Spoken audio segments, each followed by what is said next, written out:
O tio de Cadeira Gamer. Beleza.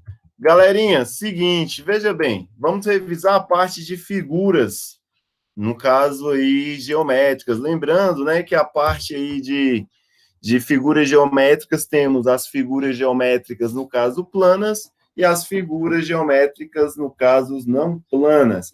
E aí tem a definição do que seria, no caso, figura geométrica plana. Ele diz o seguinte, que figuras geométricas, no caso, que estão contidas, no caso, em um único plano, isso é, então, no caso, imagina que essa folha, eu consigo fazer um desenho nessa folha aqui, ó, nesse plano dessa folha. Por conseguir fazer um desenho no plano dessa folha, eu posso dizer, no caso, que essa figura é uma figura geométrica não plana. E aí, levando para aquela nossa ideia, né, de o que é um objeto que está em terceira dimensão, o que é um objeto que está, no caso, em segunda dimensão.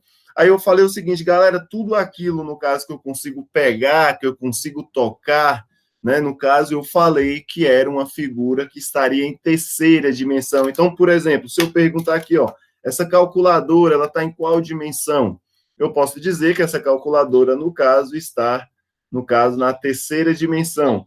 Agora, se eu desenho uma calculadora nesse plano aqui, ó, ele vai estar em que dimensão? Vai estar na segunda dimensão, beleza? E aqui, né, temos alguns exemplos de figuras geométricas, no caso, planas. Olha só a bandeira do Brasil. Nesse caso, eu tenho a bandeira do Brasil desenhada aí em um plano. Eu posso dizer, então, que ela é uma figura geométrica plana. Aqui também. Veja bem, nessa figura, esse garotinho pegou o dado, certo? E contornou, né, as laterais desse dado nessa folha bem aqui, ó. Quando ele fez esse contorno, ele desenhou um quadrado. Então, eu posso dizer, no caso, que esse quadrado, certo, que está desenhado nesse plano, é uma figura geométrica plana, certo? E aí temos outros vários exemplos, no caso, de figura geométricas planas, certo? Igual essas aí, que aqui, ó, igual essas que estão aí, por exemplo, essa letra A, no caso, é um triângulo, o B, no caso aqui, eu posso dizer que é um trapézio. Essa C aqui, ela tem quantos lados? 1, 2, 3, 4 lados. Se ela tem 4 lados, eu posso dizer que, no caso aí, que ela também é uma figura plana, né? Aqui também eu tenho um losango, que é uma figura plana, e assim por diante, beleza? E também temos as figuras geométricas não planas, que no caso é o nosso objetivo estudar essas figuras geométricas não planas. Então, as figuras geométricas planas, como eu havia dito anteriormente, são aqueles objetos que a gente consegue tocar, ou seja, ele não está contido, no caso, em um único plano, ele está contido, no caso, em vários planos, assim eu posso dizer. E voltando novamente no exemplo da minha calculadora, veja bem, essa minha calculadora, se eu colocar ela aqui, ó, numa folha e desenhar o contorno dela, né, nessa folha, eu vou dizer que o contorno dela, no caso, é uma figura geométrica plana, mas a partir do momento que eu pego a minha calculadora em si, né, que eu consigo tocar, que eu consigo ver que ela tem um comprimento, que ela tem uma largura, que ela tem também, no caso aqui, uma altura, eu posso dizer, no caso, que ela é não plana. Então, todo objeto que tem largura, altura e comprimento, eu vou dizer que ele está, no caso, na terceira dimensão, e por estar na terceira dimensão, eu vou dizer que é uma figura geométrica não plana, certo? E aí temos alguns exemplos de figuras geométricas, no caso, que são figuras geométricas não planas. Por exemplo, esse prédio aí, ó, que é o Museu de Arte de São Paulo, MASP, apresenta aí várias formas de figuras geométricas. Por exemplo, aqui nós temos aqui um grande, no caso, digamos, um grande... Professor, eu MASP não devia estar tudo em letra maiúscula? MASP, né? Pois é, eu também, porque, deixa eu ver, ó, Museu de Arte de São Paulo. Eu acredito também que era para estar todo em letra maiúscula por ser uma abreviação. Então, por ser uma abreviação, né, as siglas, né, então, olha só, esse M aqui, ó, é de museu, esse A aqui, ó, seria de artes, no meu ponto de vista também teria que estar maiúsculo, e São Paulo, no caso aí, a sigla SP, também acredito que deveria estar maiúsculo. Agora, não sei, eu peguei esse exemplo no livro, ele colocou dessa forma, né? Mas fica aí a dúvida para a gente tirar com a professora de português, mas eu acredito sim que isso daí deveria estar maiúsculo, as siglas, né, do Museu de Artes de São Paulo, tá bom? Agora, veja bem, eu voltei nessa figura aí, porque essa figura dá para a gente fazer uma comparação do que seria, no caso, uma figura plana, uma figura geométrica plana e uma figura geométrica não plana. Por exemplo, o desenho do contorno do dado, eu vou dizer que é uma figura geométrica plana, porque ela está contida em um único plano. Mas já o dado que está na mão aqui, ó, do garotinho, já é uma figura geométrica o quê? Não plana, porque ela está em quê? Na terceira dimensão. Beleza? Então eu tenho aqui, ó, o dado que o garotinho está segurando é uma figura geométrica plana, não plana, certo? Não plana, porque está em terceira dimensão, e o contorno que ele desenhou aqui, no caso aqui nessa mesa, é uma figura geométrica plana, beleza? E aí nós temos alguns exemplos aí de figuras geométricas não planas. Olha só essa laranja. A laranja a gente consegue pegar, consegue descascar, a gente consegue, no caso, comer essa laranja. Então, no caso, eu vou dizer que ela é uma figura geométrica não plana, beleza? Porque ela está, no caso, na terceira dimensão. Olha só, a embalagem de um creme dental, de uma pasta de dente, também eu posso fazer essa mesma analogia. Eu posso dizer, no caso, que essa embalagem, né, do creme dental, ela é uma figura, no caso, não plana. Por quê? Porque, olha só, ela tem um comprimento, ela tem uma largura e também tem uma altura, certo? O mesmo fato acontece aí para essa embalagem de chocolate aí também. Essa embalagem de chocolate, ela tem um comprimento, ela tem uma largura e ela tem também, no caso, uma altura. Então, aqui são exemplos de figuras geométricas não plana, beleza? Eu também coloquei um exemplo aí da nossa Catedral Metropolitana de Brasília, né? Então, nossa Catedral Metropolitana de Brasília é um exemplo aí de uma arquitetura completamente aí voltada para a geometria, e essa geometria dessa catedral, conseguimos observar que ela está, no caso, em terceira dimensão, né? Ela tem ali um comprimento dentro dessa igreja, ela tem uma altura também e também tem uma largura, a gente consegue tocar nesse objeto, a gente não consegue carregar de um lugar para outro, né? Impossível, só se fosse o Hulk aí, o Superman, e olhe lá. Mas aqui é uma figura geométrica, no caso, não plana, que está em terceira dimensão. Beleza? E aí nós entramos Não, mas já pensou qual seria a figura geométrica plana que aquela catedral poderia fazer se ela fosse achatada? Então, aí, ó, a gente poderia fazer o seguinte, a gente poderia desenhar o contorno dela. Então, olha só, tem várias maneiras de a gente representar ela como uma figura geométrica plana, né? Vai depender do nosso ponto de vista. Por exemplo, se tiver um artista ele pega e faz o desenho dessa catedral, por exemplo, numa cartolina. Ele faz o desenho dessa catedral dentro de uma cartolina. Então, olha só, ela não vai ser mais uma figura não plana. Por quê? Porque ele desenhou ela em uma cartolina. Então, ela está toda contida, no caso, em um único plano, quando ela é desenhada numa cartolina, certo? Agora, quanto a gente vê, e essa foto aqui, ó, eu quis trazer o exemplo de como se a gente estivesse lá no plano piloto, lá em Brasília, visualizando essa catedral, certo? Não como se fosse uma foto, porque se for uma foto, no caso, ela vai ser o quê? Plana, né? Dependendo desse ponto de vista, a foto seria plana. Mas a gente olhando lá a olho nu, estando lá em Brasília, no caso, a gente consegue aí ver que essa figura é uma figura geométrica não plana. Compreendido? Avançando.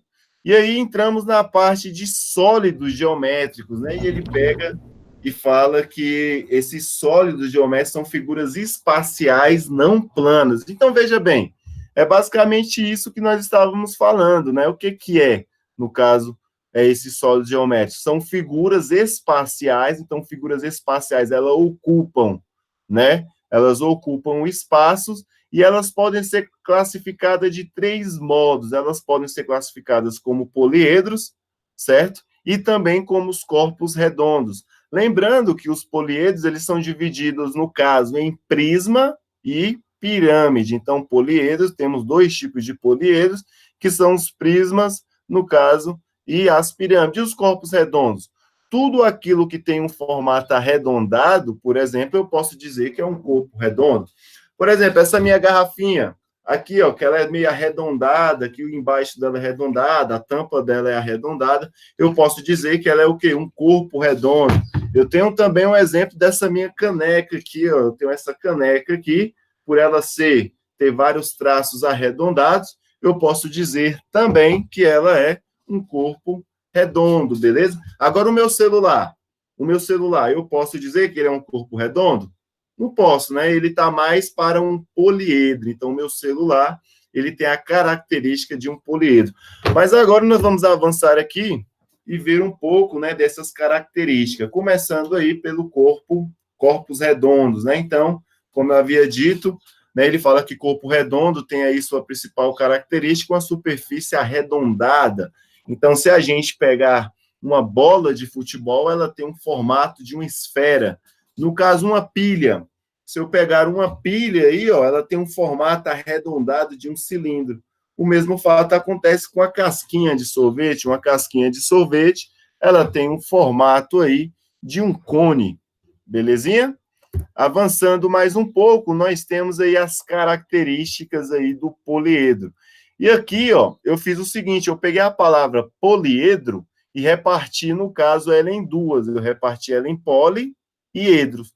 Poli significa muitos, né? Então, muitas das vezes, vocês vão ver assim, ó, Politécnico Universidade. Então, o que significa Universidade Politécnica? Que tem vários cursos, muitos cursos, né, da área técnica. Então, a palavra poli significa muitos e a palavra edro significa faces. Então, um poliedro, ele tem o quê? Várias faces. Então, toda vez que eu refiro a poliedros, nós vamos lembrar que um poliedro tem várias faces. Por exemplo, voltando aqui o exemplo do meu celular. Meu celular é um poliedro, ele tem várias faces. Por exemplo, ele tem a face da minha tela. Na hora que eu viro do outro lado, ele tem a face de trás, aqui onde é que fica a câmera fotográfica. Ele também aqui, ó, tem essas faces laterais, que é onde que eu carrego o celular, e tem essa outra face aqui também, onde é que eu conecto o fone. Então, ele tem várias faces, por esse motivo eu posso dizer que ele é um poliedro. Agora, olha só essas figuras que estão aqui. Por exemplo, essa primeira, eu tenho aqui uma caixa de sapato. E ele falou que essa caixa de sapato era um bloco retangular. E esse bloco retangular, ele tem aí, no caso, várias faces. Tem a face aqui da tampa, as faces laterais e a face de baixo. O mesmo fato acontece com esse cubo mágico. Quem já viu, já brincou com o cubo mágico? Então, o cubo mágico, ele é, no caso, basicamente isso bem daí, né? Esse cubo mágico. Ele tem várias faces também, no caso aqui. Lembrando que todas as suas faces de um cubo, ela tem a mesma área, o mesmo comprimento. E também temos as pirâmides, que também é um poliedro, né? Só que é um poliedro pirâmide, enquanto o bloco retangular e o cubo, eles são prismas, certo? A minha pirâmide, como a gente já estudou, no caso, esse poliedro é classificado como pirâmide, certo? E aí temos aí a distinção do que seriam os elementos que formam, no caso, esse prisma, né? Então, já fazendo a distinção, que um poliedro pode ser dividido em prisma e pirâmide, e agora estamos avaliando, no caso aqui, os prismas. Então, os prismas, ele é formado por vértices. O que é vértice? São as quinas, certo? Então, veja bem, ó, são um pontinho que forma as quinas, no caso aí, desse poliedro. Então, eu tenho esse vértice, que é esse pontinho, eu tenho outro vértice aqui embaixo, outro aqui, outro lá naquele outro lado, aqui embaixo, lá no final, e lá em cima do outro lado. Então, aqui eu tenho uns vértices. Cada quina, eu vou dizer que é um vértice. Temos também, no caso, as faces. O que são as faces? São os lados. Cada lado corresponde, no caso, a uma face. E também temos as arestas. As arestas, no caso, são segmentos de reta que unem, no caso, um vértice a outro. Então, olha só, nesse cantinho bem aqui, ó, eu tenho, no caso, um vértice. Aqui também eu tenho um outro vértice. Então, essa linha reta aqui, ó, eu chamo de quê? De aresta. Então, essas linhas retas são chamadas, no caso, de aresta. Agora, né, vamos para a parte aqui de pirâmides, né? O que é a diferença entre, no caso, um prisma e uma pirâmide? Olha só, a pirâmide, ela tem todos os seus lados ligados ao mesmo vértice. Então, veja bem, eu tenho esse vértice, que é esse pontinho lá em cima, que eu defino como vértice, e todos os seus lados, veja bem, essa pirâmide aqui, ó, todos os seus lados são ligados a um único vértice. E aí, eu vou fazer, sabe o quê? Eu vou trazer esse exemplo para a gente ver, sabe aonde? No GeoGebra. Quer ver? Ó, eu vou ligar o meu GeoGebra aqui para a gente fazer essa distinção, no caso aqui, entre prisma e pirâmide. Colocar aqui a minha janela, que está em 3 dimensões, certo? Só sumir com essa partezinha lateral que está bem aqui, para a gente visualizar melhor, certo? E aqui eu vou sumir também com essas linhas, e vou vir bem aqui, ó, desenhar um polígono regular. No caso aqui, um polígono regular. Esse polígono ele vai ter 4 vértices, tá vendo? Ó, 4 vértices, cada pontinho desse configura, no caso aí, um vértice. Então, eu tenho um pontinho aqui que é um vértice, um outro lá que é outro vértice, então eu tenho 4 vértices. Agora eu vou fazer o seguinte, ó, eu vou vir bem aqui, ó, desenhar um prisma. Então, quando eu clico aqui, coloco uma altura, por exemplo, igual a 4, ele forma, no caso aí, né, esse prisma. Então, eu tenho esse prisma bem aí, certo? E ele tem esses vértices aí. Agora, se eu quiser fazer, por exemplo, uma pirâmide, eu posso fazer uma pirâmide do mesmo jeito, olha só. Eu vou colocar 2 pontos, vou desenhar uma pirâmide de base quadrangular, certo? Mas no lugar de vir aqui, ó, de extrução de prisma, eu vou fazer uma extrução, no caso aí, de uma pirâmide, certo? Clicando aqui, ó, eu desenho. Opa, essa pirâmide ficou um defeito, deixa eu desenhar de novo. No caso, vai ser aqui, tem 4 lados, certo? Agora eu venho bem aqui, ó, e desenho, no caso, essa pirâmide, que vai ter uma altura aí igual a 4. Então, aí eu tenho essa pirâmide bem aí, ó. E aí, o que era uma pirâmide que eu estava dizendo? Veja bem, ela tem esse vértice bem aqui, ó, que eu cliquei, vou colocar a coloração dele aí de vermelho. Então, olha só, eu tenho esse vértice, que é essa pontinha bem aqui, e todos os seus lados, olha só, esse lado, esse outro lado, todos os seus outros lados, veja bem, eles estão ligados a um vértice que está lá na ponta de cima. Essa daí é a característica principal de uma pirâmide. Ele tem o quê? O vértice comum. Todas as suas faces laterais aqui, ó, são ligados a um único ponto lá na parte de cima, beleza? Já os prismas, olha só, o prisma ele já é algo que é um pouco diferente. Por exemplo, como é que a gente pode definir a característica de um prisma? A característica de um prisma eu posso definir assim, ó, que meu chão sempre vai ser igual ao meu teto. Veja bem, um prisma ele é o seguinte, a parte do chão sempre é igual à parte do teto. Então, se a gente verificar aqui, ó, esse prisma quadrangular aqui, ó, ele tem o quê? O chão dele, né? No caso aqui é um retângulo, e o retângulo é igual ao quê? É igual ao teto. Voltando lá no GeoGebra, né? E aqui saiu, aqui na hora que eu fui fazer, olha só, eu tenho aqui o meu chão, certo? E o meu chão, ele vai ser igual, no caso aí, ao meu teto. Veja bem, olha só, eu tenho o meu chão, que eu vou virar aqui de cabeça para baixo, olha só, o meu chão, ele é esse quadrado que está ali, ó, ele vai ser igual a quem? Ao meu teto, olhando de cima é igual ao meu teto, que já é diferente da pirâmide. Agora, observe a pirâmide, o chão dela, no caso, é um quadrado, mas o teto dela é o quê? É um vértice, é esse pontinho. Então, a distinção entre prisma e pirâmide é justamente isso. No prisma, no caso, o chão é igual ao teto, já a pirâmide, todos os seus lados tendem, no caso, a esse vérticezinho, essa pontinha bem ali. Beleza? E aí temos alguns exemplos aí de prisma e pirâmides. Temos esse exemplo aqui, ó, que no caso aqui é um prisma, e aí a gente pode contar os lados deles e dizer se é um prisma, no caso, hexagonal, um prisma quadrangular, um prisma triangular. E aqui também nós temos a pirâmide, né? Nós temos uma pirâmide, né? Que no caso é uma pirâmide hexagonal. Aqui nós temos aqui um prisma quadrangular, uma pirâmide quadrangular. Aqui nós também temos um cubo, que também pode chamar de prisma quadrangular. E por último aqui uma pirâmide triangular, certo? E aí nós entramos na parte de planificação. O que é essa planificação? A planificação é como se eu viesse com a tesoura e recortasse, no caso, o teto, certo? Recortasse o teto e o chão e abrisse essa figura como se fosse uma caixa de sapato. Imagine aí você pegando uma caixa de sapato e abrindo toda essa caixa de sapato e colocando ela como se fosse um plano. Então, isso é fazer a planificação, é desmontar esse meu sólido geométrico.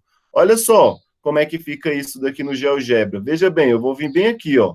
Planificação. Então, eu clicando aqui, eu fiz a planificação. Veja bem, se eu clicar aqui em um desses vértices, eu consigo voltar à minha figura original. Então, é como se eu pegasse essa pirâmide, né, e abrisse todos os seus lados. Então, fechando, certo? Abrindo.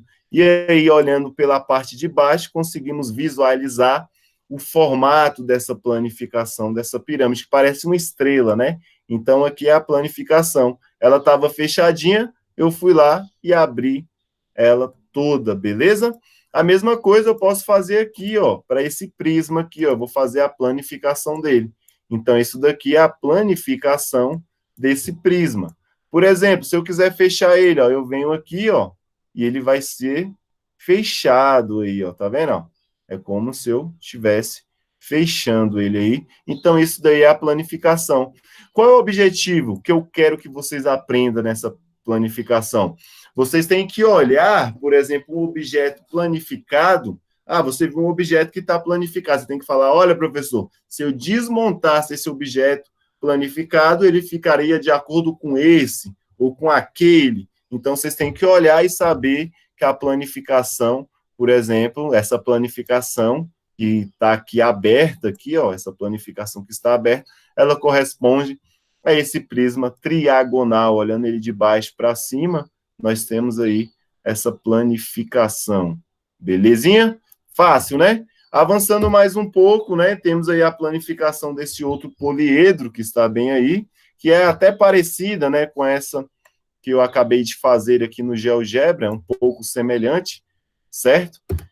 Temos aí a planificação, no caso, dessa pirâmide quadrangular. Por que quadrangular? Porque o seu piso, no caso, é um quadrado. Temos aí a planificação dessa outra aí, ó, que dessa outra pirâmide, e aí finaliza, né, esses slides bem aí. Belezinha, galerinha? E aí, conseguiram entender? Alguma dúvida em algum desses aspectos aí? Tá tudo certo? Deu para entender? Conseguiram relembrar? Sim, deu para entender. Sim. Então, belezinha, galerinha. A nossa aula vai ficando por aqui. Nessa próxima aula que a gente vai ter, eu quero que vocês deem continuidade aí naqueles exercícios. Oi? Como é que vai ser essas provas? As minhas provas, vocês já fizeram alguma prova pelo Google Sala de Aula? Sim, semana passada. Não, a gente fez